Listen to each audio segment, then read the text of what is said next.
It was June 1859. A lone carriage struggled across northern Italy. The gentleman inside, the Geneva merchant Henri Dunant, was on important business. He was determined to be given an audience by Napoleon III, the powerful Emperor of France. Dunant knew that Napoleon was now somewhere nearby with his troops. Dunant suddenly found himself in the midst of a battlefield.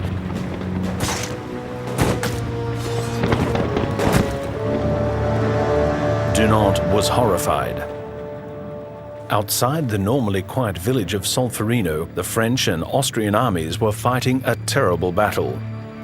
By evening, thousands lay dead, dying and wounded.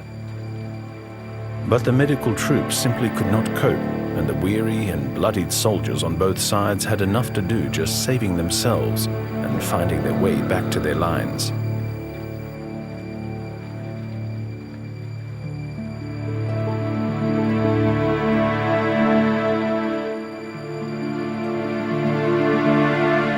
Dunant forgot all else. Help was crucially needed.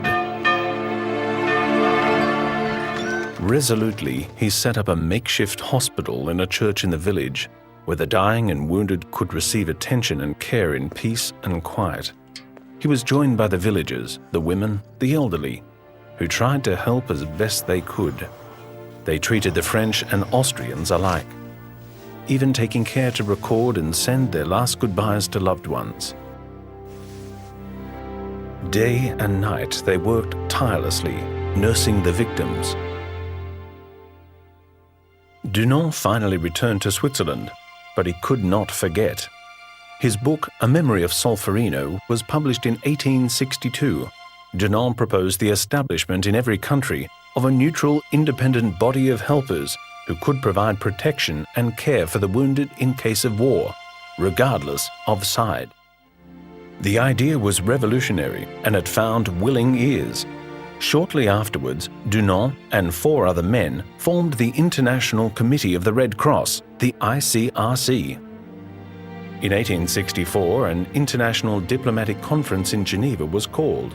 The result was the adoption of the First Geneva Convention for neutral humanitarian aid and protection for wounded soldiers. Many years later, following the First and Second World Wars, other visionaries added more Geneva Conventions. These helped protect wounded, sick, or shipwrecked sailors, prisoners of war, and civilians affected by war. But it was Henri Dunant whose initiative and enterprise paved the way and made a difference, showing humanity amidst inhumanity.